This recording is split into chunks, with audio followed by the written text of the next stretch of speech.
share a commitment and political vision about our responsibility, I think it's crucial that we acknowledge that we are living in a very difficult moment, witnessing the genocides in Palestine, that we also receive news from Sudan, from Congo, from the wars in Ukraine, and the many other conflicts that are happening around us. And of course, those episodes, those events impact us the way how we write, how we think, how we relate with each other. Some of us have direct connection with those places, others indirect connection with those places, but in many ways we are in relationship to that level of violence and suffering.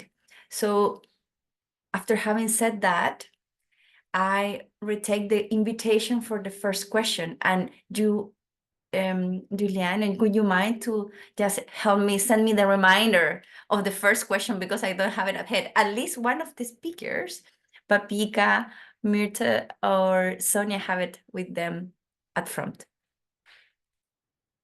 Sure. Have you been able to inhabit academia otherwise? If so, how have you felt that possibility during the writing process? Okay, who would like to start answering that question? Okay, go ahead, Mirta. Thank you. I'll go first only because it takes the pressure off. It takes the pressure off of it.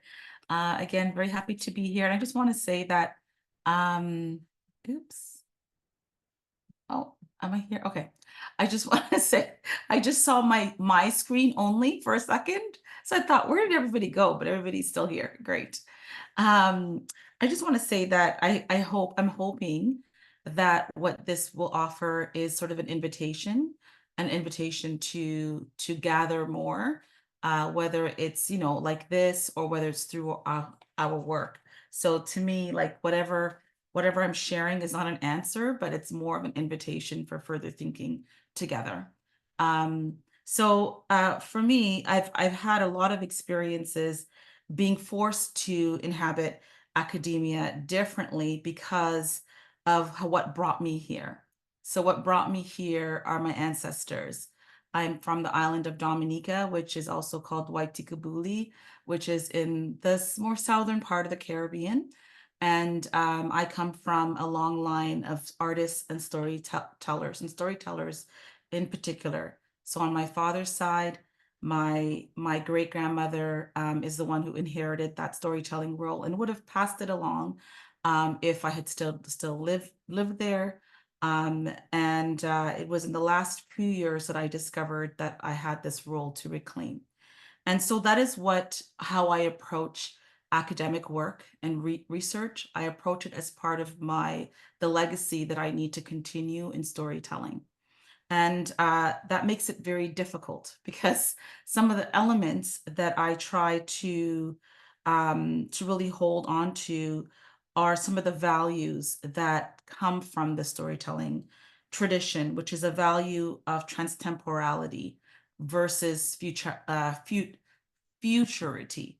So in a lot of academic spaces, there's a focus on you're going to do this and it's going to bring this new knowledge, this new thing. And in my tradition of storytelling and in my Afrocentric lineage, it's about a transtemporal approach where it's past, present, and future. So many of you may be aware or may be knowledgeable about the Sankofa symbol, which was the bird that's facing forward with its head going back with the beak, with the egg in its beak. And that symbol represents to me and a lot of West African and Bantu Congo symbols in general. I see this in the cosmology, this past, present, and future, this idea of going back to get it. And not just going back to get it and leaving back there, but all of it, past, present, and future being equally important and equally held.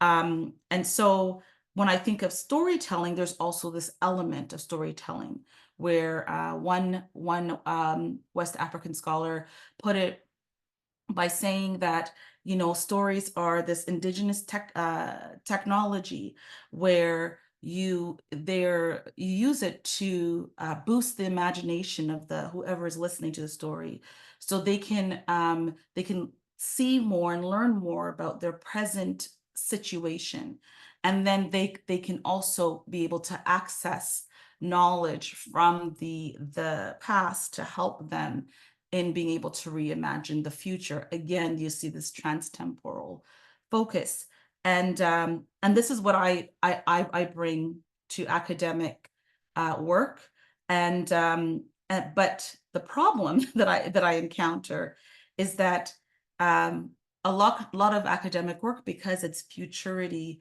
focused, it's about the answer. It's about, even when we're writing our dissertation or doing our project, we have a question that we already know the answer to.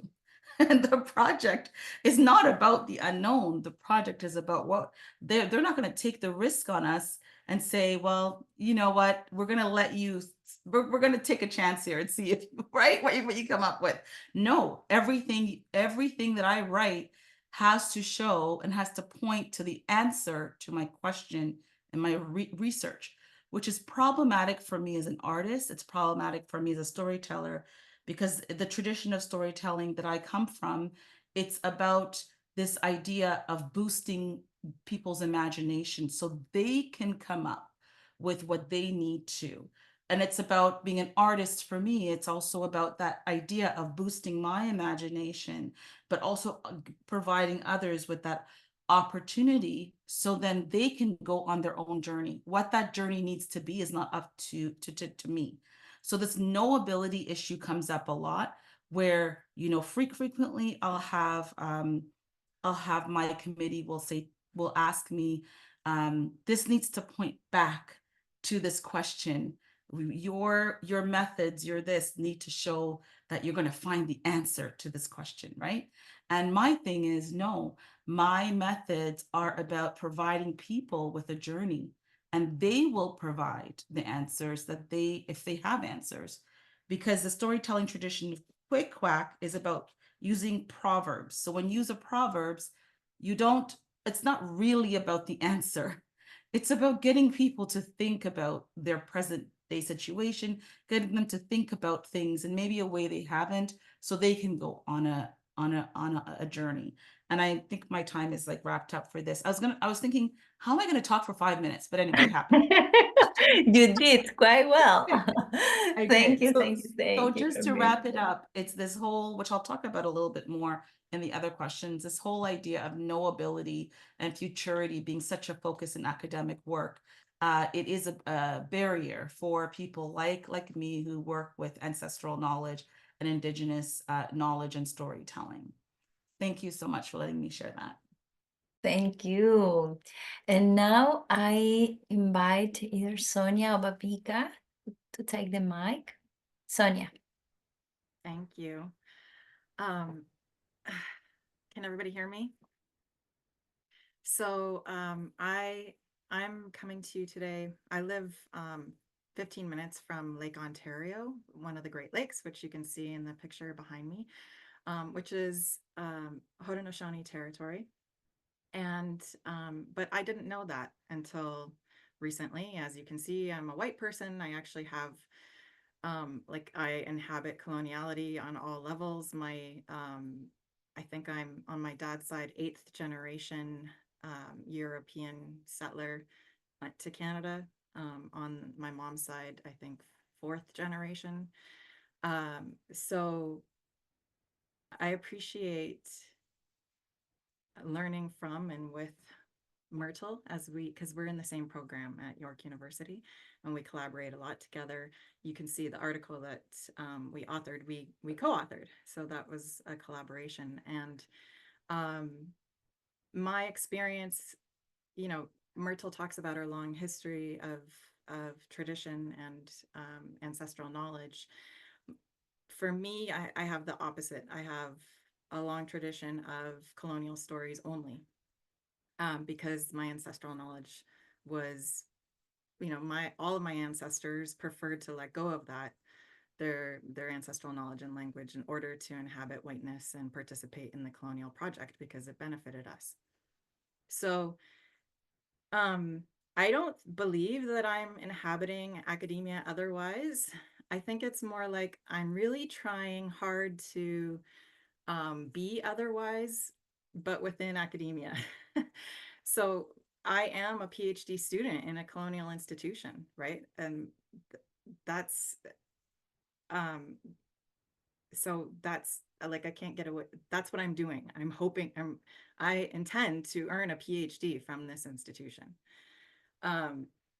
Ironically, though, it was by quitting my job as an educator, an English language educator in post-secondary institutions, and coming back to academia as a student rather than as a teacher, that has allowed me to take the time to really spend this time to really reflect and commit to unlearning colonialism, to learning other stories that weren't told to me, that I didn't know to teach or share either. And I also didn't know what my doctoral inquiry would be when I got here. I knew that I wanted to do anti-racism work and anti-colonial work within international education. Like, I knew enough to know that the system was messed up, right? But I didn't know exactly what I would be doing. A lot of my colleagues came into the program knowing already what they wanted to do. And because of a couple different factors, one, because of my white body and my facility with English and my colonial habits, I didn't receive that much pushback by choosing to take the time. Like, the system wants to pressure me to do it quickly and go through, and I'm like, no, I'm going to take my time, and then I get to do what I want. So that's a very different experience from a lot of my colleagues in the program who are racialized here. So I recognize that privilege. And also, I recognize that I wouldn't be able to do any of this unlearning if it weren't for the amazing professors and colleagues who I work with, who are also doing their anti-colonial, anti-racist work and making a space that allows me to take this time to go through this process. So I just wanted to start by saying that there's no claims to decoloniality here on my part. But in the intro to the special edition, our guest editors wrote this sentence that I wanted to share.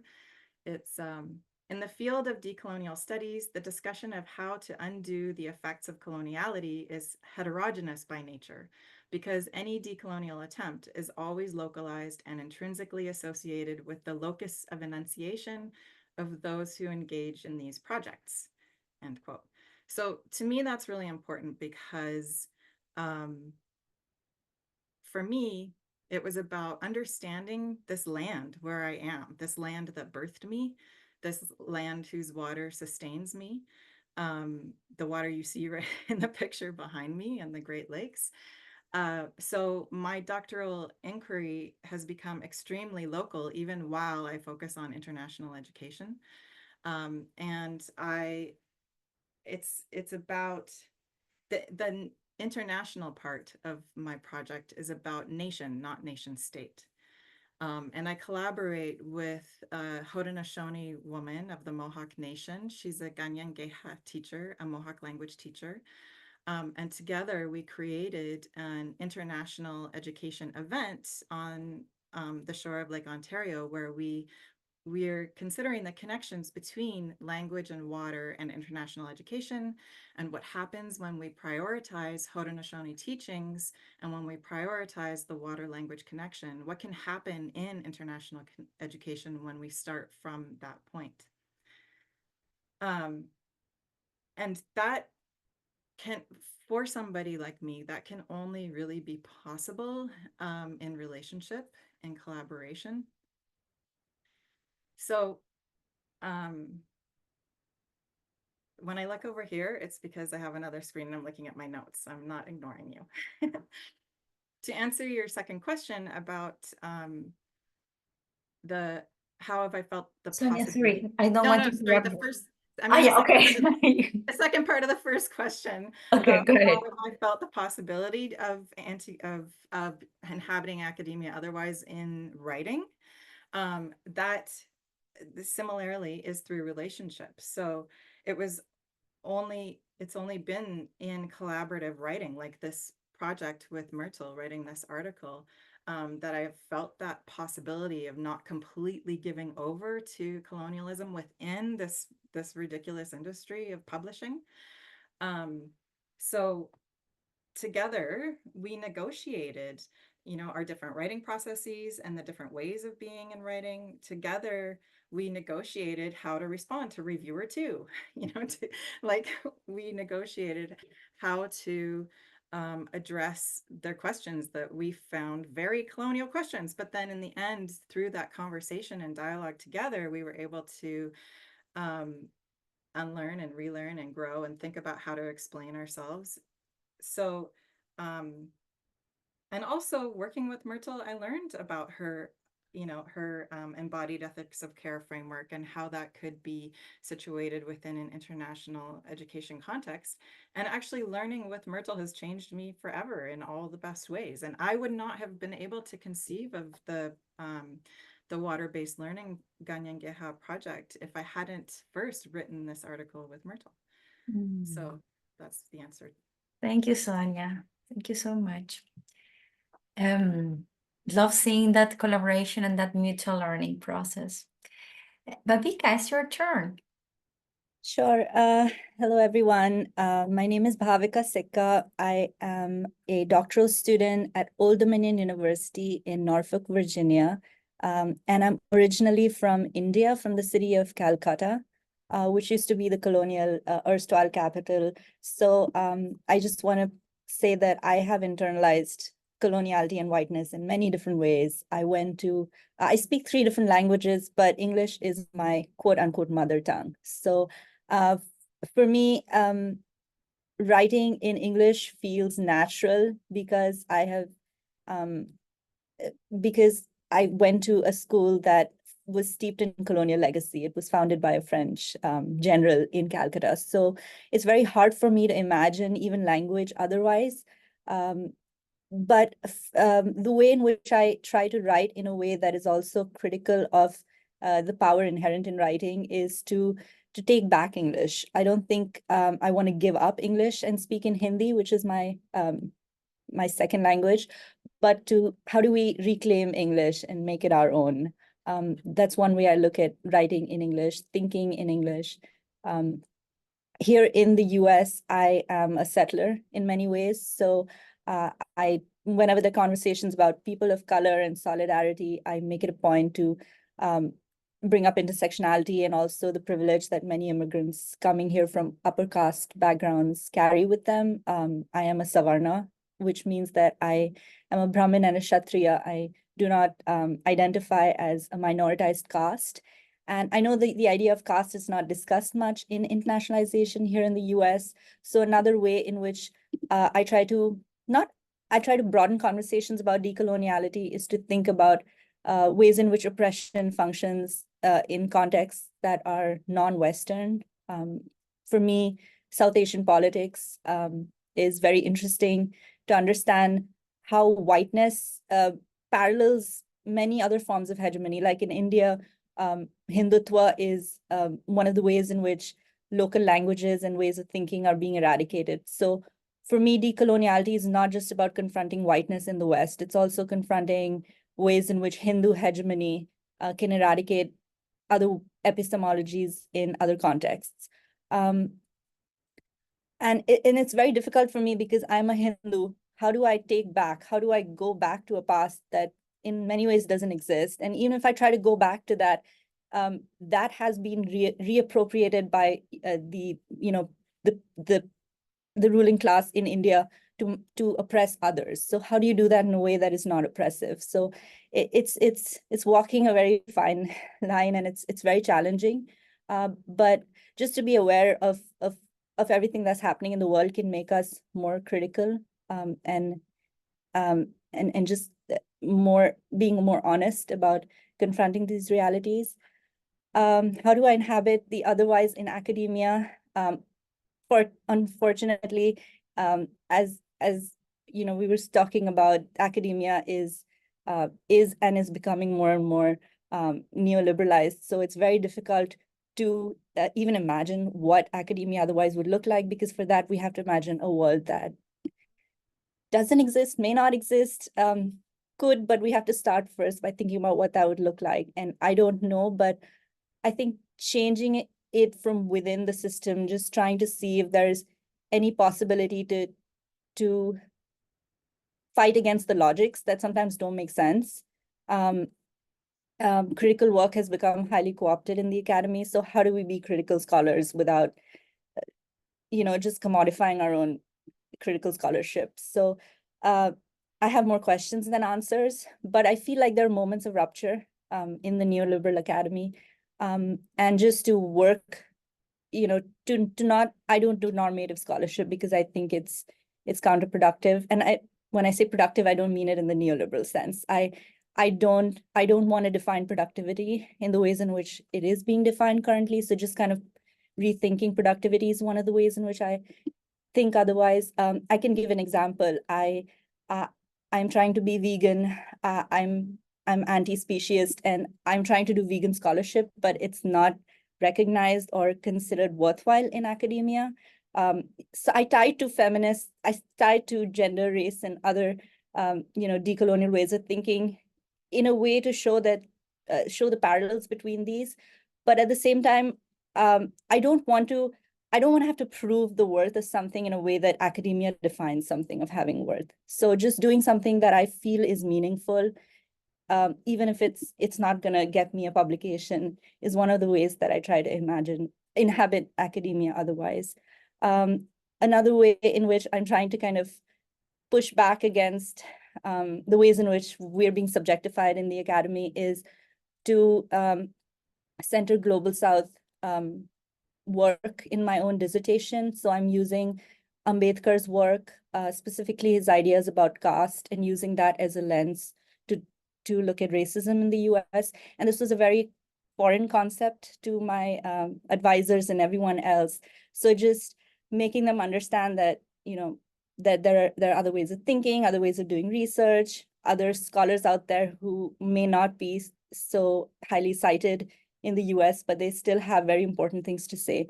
Just having these conversations in academia and opening people's minds to other ways of thinking is a good start, I feel, to push against the confines. Thank you. Thank you, Babika. We are in we planned this within a time frame, and I am just seeing the clock. One colleague said this colonial time and the way how we relate with time. So I want to make a suggestion. We have two powerful questions that we would like to hear from you. And also we want to have space for dialogue, for engaging in conversation. So I don't know how it feels if you address one of the two questions in 2 minutes, each of you, and then I'm going to try to be strict with the time. No, really, I am not. I hate to do that. I am the best to say, yes, continue, please, let's engage, let's improvise. But not for now. I'm gonna try to be strict for these 2 minutes with each of you, and then we open the space to just have a dialogue among all of us. We like to take advantage that we are few in the room, 10 people at the moment. So we will have time to have this conversation. How does it sound? Would you agree with my suggestion? So please pick one of the two questions and take around 2 minutes, 2 minutes-ish, yeah, to express your response.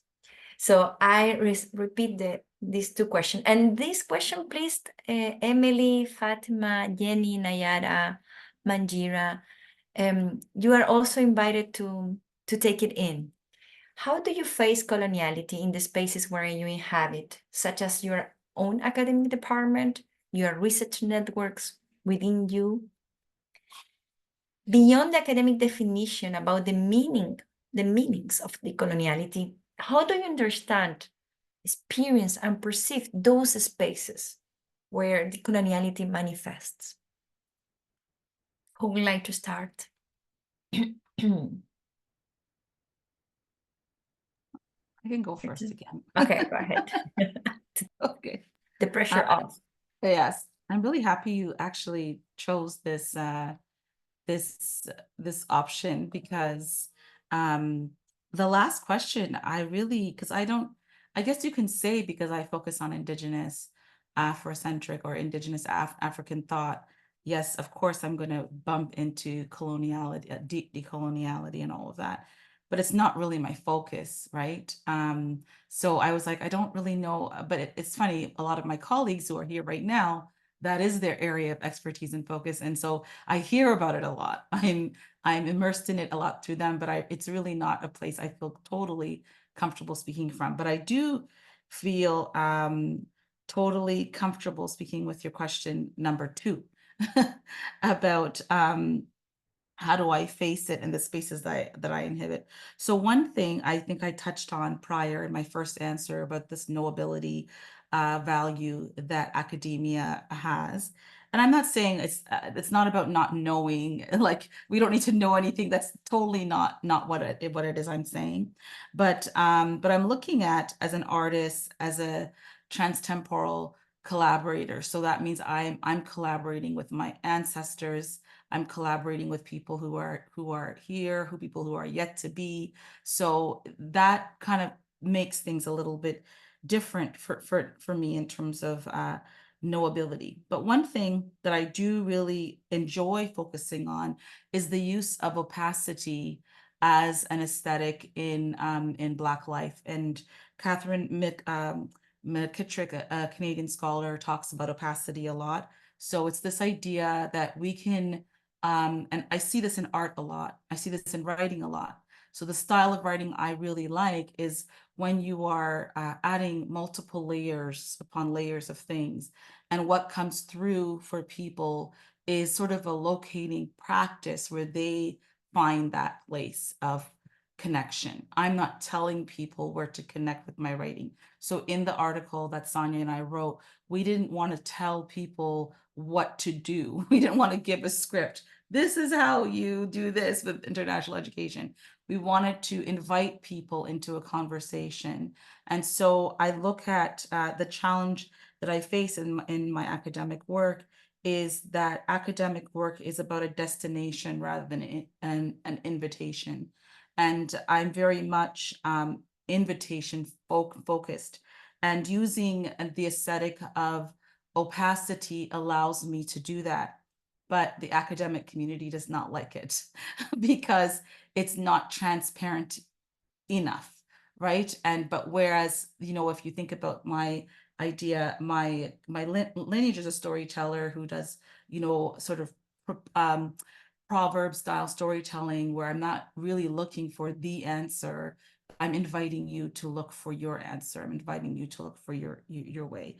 So that's definitely one of the ways that I face it in the academic department. And just to quickly say that that I think art is the way that I'm going to keep honoring that space, because art really affords me the way to communicate what it is I want to communicate, but I can conceal the things that I don't want to say out loud. And so I use art as a way to embrace and mobilize opacity as a technology of protection, as a technology that respects unknowability. Yeah. Thank you, Mirta. Thank you for that beautiful and inspiring answer, and bring us this concept of opacity. Sonia or Babika, who would like to continue? I can go first. So I'd like to address the question about how I confront coloniality in everyday spaces in higher education. So I'll just give 1 minute to speaking about academia and 1 minute more broadly to higher education. So in academia, one very insidious way in which I've seen coloniality functioning is, of course, the metrics that we're being pressured as academics to conform to value our productivity can be very frustrating, especially if you're a critical scholar. And also, I'm starting to see small presses die out, and you have all these large publishing houses that rely a lot on gendered and race labor and outsource a lot of their administrative tasks to the global south. And then they're extracting our labor and compensating us very less. And sometimes they even charge authors to publish. So I feel like this is very exploitative and not enough conversations are happening about it. So that's one way in which I find it functioning in academia in very insidious ways. And in higher education more broadly, I think also we have a lot of conversations about DEI and decolonialism and all these workshops where it's like, focus on yourself. And but at the end of the day, it's what Tuck and Yang called like reducing decolonization to a metaphor, where the university is becoming more and more corporatized and the governing boards are still highly invested in like, just accumulating wealth and power. But the gendering of labor in the university is continuing along certain lines. But people think, or at least that's how they want to portray it, that, okay, empowerment, or we're going to deal with racism and sexism just by having more women of color or people of color in positions of power, but it's still within corporate, it's empowerment within corporate modes of power. And that, again, is very frustrating as a critical scholar. So I feel like I'm doing work with my hands tied in such environments, but like, it's like a constant tussle. So yes, thank you. Thank you. And so important to remember those pressure and reflect and make a space to talk about those trends that are not necessarily highlighted, visible for everyone. Sonia, please. Okay, I also choose question 2. Clearly, we all preferred that one. So how do I face coloniality?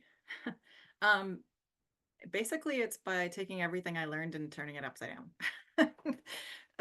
But for me, so my background is in applied linguistics. And when I came into this program, I thought I wanted to do a degree in education because I'm a teacher, rather than continuing with applied linguistics. But actually, language, I'm realizing is, for me, I see it as the most important. So here I am back with language, and so facing coloniality requires, for me, prioritizing languaging and understanding that the colonial boundaries placed around language, in my, like, over 20 years ago, although the curriculum hasn't changed for new language teachers very much, but when I first did my English language teaching credential, one of the first things we learned was, what is a language?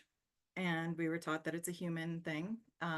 It's because, humans are superior and we have this supposedly unique capacity to reason, and we use language to do that, and blah, blah, blah. So obviously that's very colonial and dismissive of all other beings.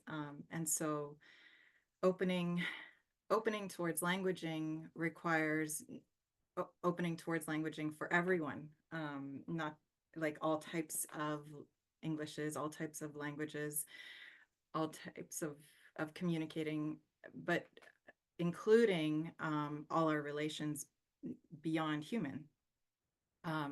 So that's part of what I was working with I am working on with the Haudenosaunee teacher, Christy Talbot, who I'm collaborating with, is the understanding that language is I'm learning is a very common understanding among Indigenous communities around the world, that language is a gift from land and from water. And so prioritizing that connection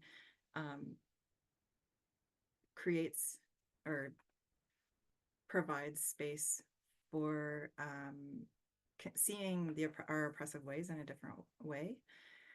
And so is that 2 minutes? I think I used 2 minutes. I think so, but Okay. if you have another idea, please take another minute to I express. have more ideas, but they can come up. I'd rather move to the questions and answers. Okay. Thank you so much, Sonia. And now there are so many phrases that you have said that I personally want to take notes. Some authors say, please repeat it again, and then I'm gonna email you to ask you for the complete reference. So thank you so much for that richness. And in this context, I want to invite all of you to either write a question on the chat or take the mic. We have 11 minutes to incredible, but yes, to engage in a more personal dialogue. I don't know if my co-inspirators, Juju and you, have something to say.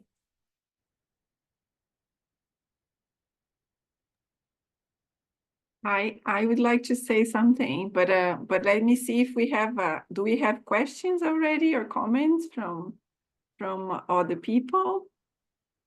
Not yet. Yeah. Not yet.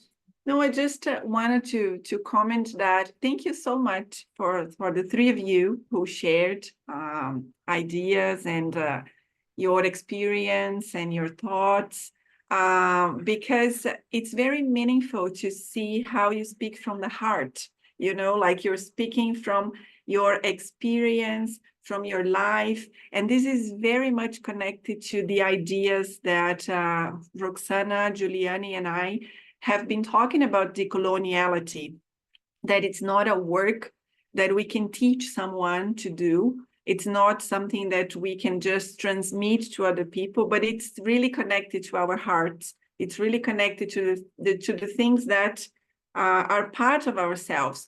So it was very important to hear the way that you were sharing your experiences. And because then we see that when we read your papers, for example, it's not just a paper. There is someone there with a body, with a trajectory, with a background, with history. And this is so important for us to understand this shift of ideas, the decolonial turn that we are bringing, and things are not going to be transparent at all anymore, because we are much more in complex ideas. So I just want to thank you so much for expressing all that. And now I think we do have lots of questions here, yes? Yes, we have. And then I'm going to start with Nayara. Maybe we're going to collect the questions and then I give you the mic.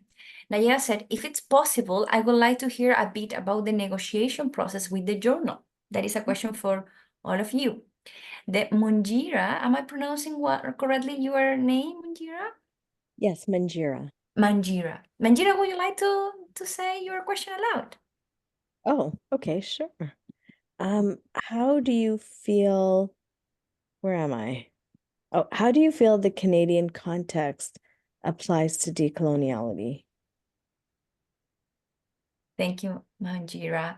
And then Nayara also added a second question that says, Nayara, if your mic is open, would you like to take the mic, if you can use it? Yes, Oh, okay, sorry, it was just a continuation of the first question. But basically, I was detailing a little bit more. I want to hear if the authors faced challenges to negotiate with themselves, so the conflicts of trying to decolonialize yourself, and then also with the norms of the journal and the reviewers, and how did they navigate that? Okay. We have two questions that I think will give us good provocation to engage in conversation. Okay, dear ones, who would like to address one of those? I can address them together. Go ahead. So I think the question about reviewers and the question about the Canadian context. So one of the comments we got was I used the term in the paper that we wrote, there was a term, Afrocentric worldview. And the reviewer said that I was being sort of like I was bunching all of Africa, the continent, into one thing.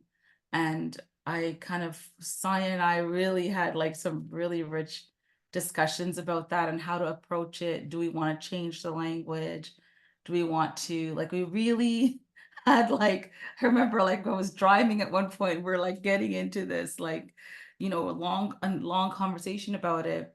And I was fighting back because I said, we use Eurocentrism or Eurocentric worldview, and we understand that Europe has many countries and languages and cultures and ethnicities, and we don't challenge that. But then when I use Afrocentric worldview, because there is this assumption, just as much as that the Africa is a continent with 54, 55 countries, Africa is also has this knowledge and this energetic, I'm going to call it a frequency that they share.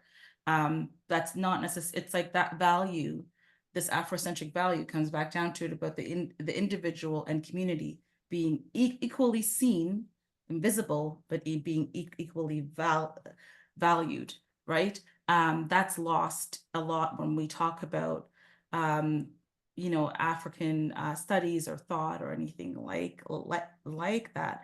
And I think that's intentional, because if there's an Afrocentric worldview, then there's a connection to a Pan-African movement and a worldview. And I think that really frightens the world.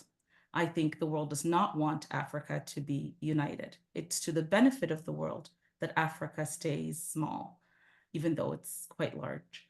And I think that has to also do with the Canadian mindset in terms of decolonization. And again, I don't like to talk about specifically decolonization. Maybe somebody else can pick that up. But I think about the ways that we are used to seeing countries outside of Canada.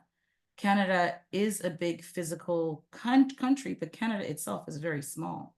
But that's not the presence that Canada has when it comes to African, for an example, studying Indigenous African thought. Here, it feels like African thought is very small, and Canada is very expansive and big and large. And it's even just these simple framings that I find are challenging in being able to shift. People still have this idea of smallness being associated with anything outside of Canada, and largeness and expansiveness and things associated with being Canadian.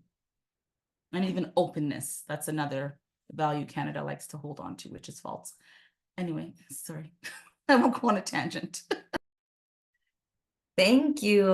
And what a good example. You get me going. And I just want to say, we as guest editor, maybe I shouldn't keep quiet, but as a guest editor, we faced a lot of conversation within ourselves and the reviewers. So that will give us another entire session to talk about it. But thank you so much for that good example. I'm gonna keep it in mind. Pavika or Sonia?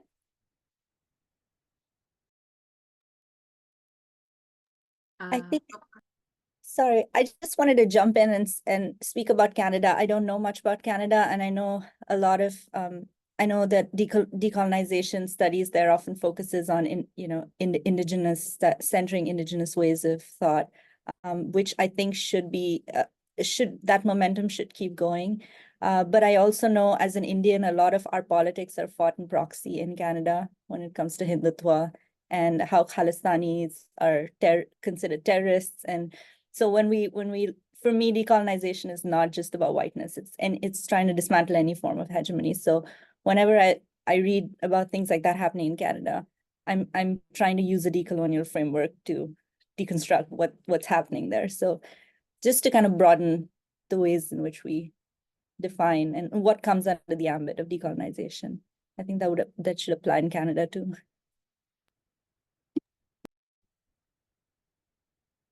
Do I have time to respond as well? Yeah, thanks, Bhavika. Those are really good examples about Canada. And from a linguistic perspective, you know, Canada has the Official Languages Act, which legally makes English and French the official languages, which means all other languages are legally unofficial, right? Including all Indigenous languages. We do have a new Indigenous Languages Act, but it's way less funded and than the Official Languages Act, and it's very difficult to get the funding and apply it. And according to Dr. Eve Hawk, one of the professors at York, she calls it the Official Languages Act within the Indigenous Languages Act, because you have, for the Indigenous Languages Act, if you to get the funding, you have to report your project in English or French. So from the government here. So our Official Languages Act was based on this idea of the two founding races of Canada being the English and French. You know, it's you don't have to dig very deeply to see the colonialism in Canada, or how it plays out in all aspects of our life, including how we talk.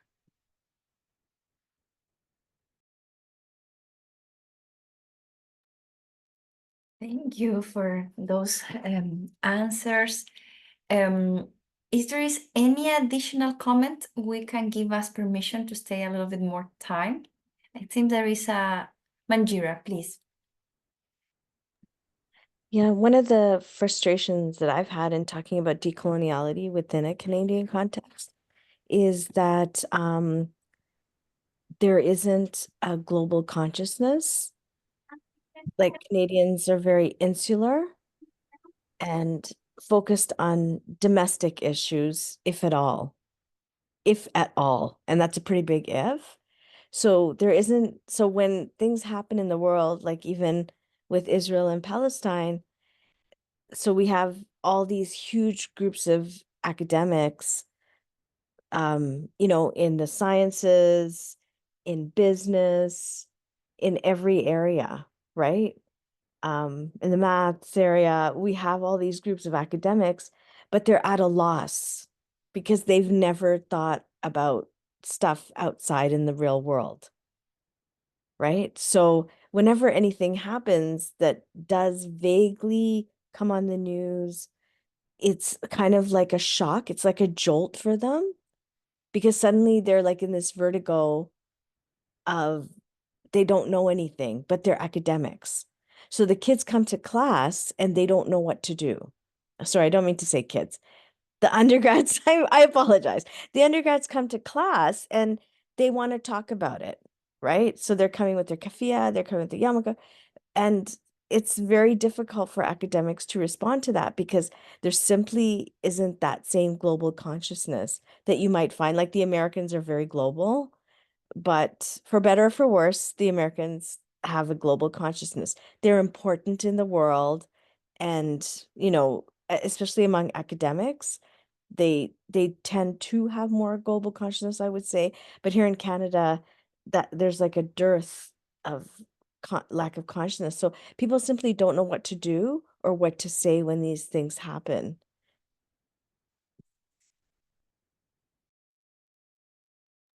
Thank you, Manjira, for your comment. I don't know if someone else would like to respond, relate, engage with what just Manjira was sharing with us. Jenny, please. Hi everybody. I just want to say thank you so much for this time. It is super comforting to find a place where you see this kind of twin souls. I mean, people that engage in the same kind of worries and conversations that I would like to engage with my colleagues or other colleagues here. I'm working in a faculty of education in a university in Chile.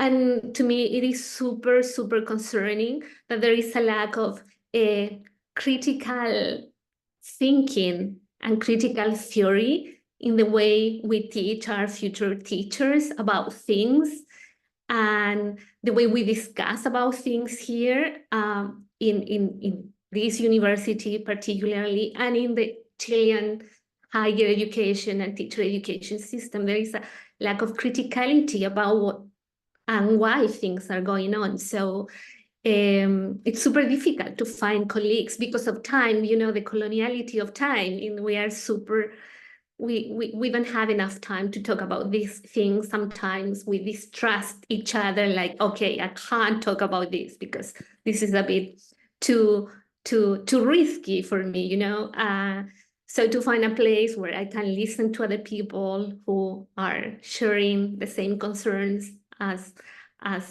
the ones I have, well, that's super, super comforting and super inspiring. And I just want to say thank you so much for this space. It has been a great, great talk. Thank you. Thank I you, think there's a Jenny. comment in the chat. Yes, I There's- am comment, and I would like to read it, and I give you a second the word to Emily, that I am seeing her hand raised. Thank you, everyone, for this rich conversation. This is from Fatima. I'm not sure who else in this space is actually inhabiting the body of an international student. I do, so even writing and speaking about my decolonial work is limited by English language in this space. It seems that I'm missing a word there. Language is limited by English language itself in this space that is an alternative space. At this point, my decolonial efforts are trying to stay alive and them to remain in academia and take a space while the entire system is pushing me towards quitting. Fatima, I hear you, and I think I know what are you from the place where you're speaking.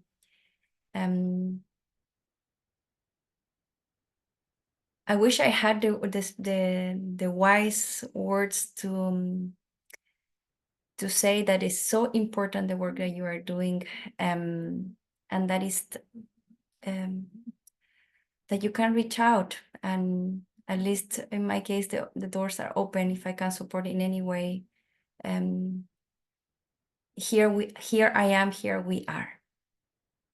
And I don't know if my colleagues here would like to express their words.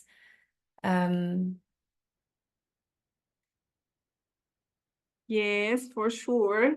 I want to thank everyone again for this afternoon. It's afternoon for me, yeah, because this is like the interesting experience. When I was thinking about Nayara's question and the challenges that we faced during the special review and all the limitations that we saw ourselves in, and this feeling of should we continue, should we quit? So we understand, Fatima, we understand the comments and the feelings, and that's the challenge that maybe we have in this decolonial intention, like creating different spaces, creating different possibilities, telling different stories, and finding the souls and the connections that we may have for surviving and for transforming, for imagining other possibilities. Because I do agree a lot with everything that Bavika and Mirto and Sonia brought today. It's challenging. The space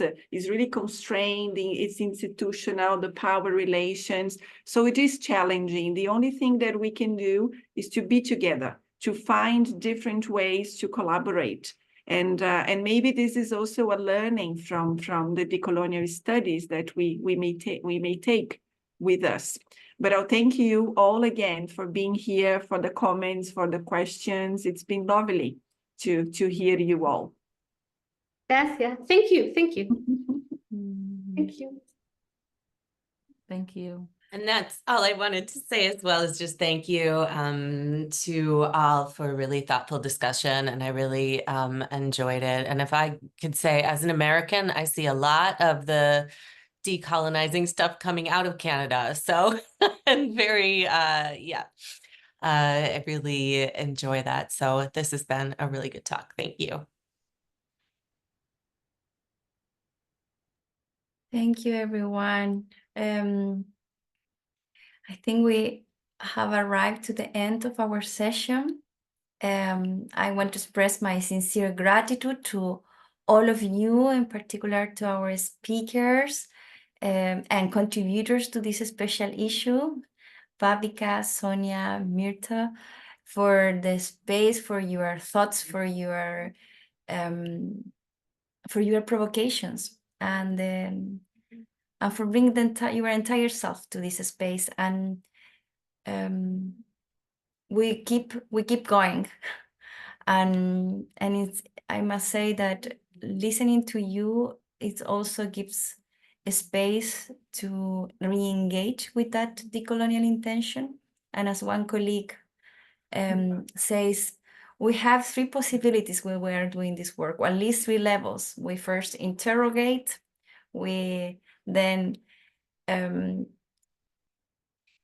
me, Juliana. Identify, Identify, interrogate, and then we try to interrupt. And I think we are constantly in this effort to interrupt, in which spaces we interrupt, recognizing the many layers of colonial legacies that we are involved and implicated with. So it will be until very soon. Julie, you please. No. Just to before we leave, that we have a second meeting, yes? So today was our first day together, but we would like to invite you to get back to us on our second meeting that I don't remember the date. August 6th. Thank you.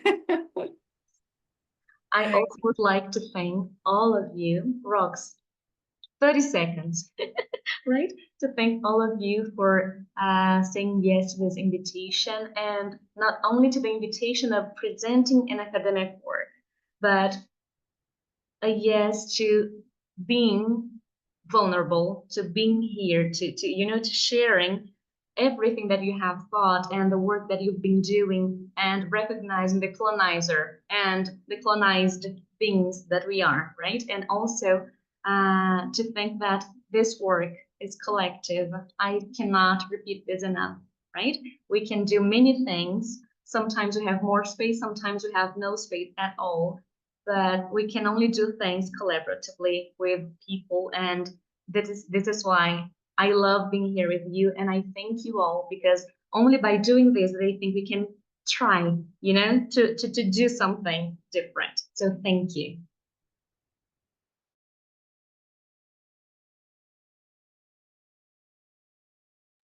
Goodbye, everyone. Thank you again. Thank you so much. Have a good rest of your day, everyone. Bye. You too. Bye-bye.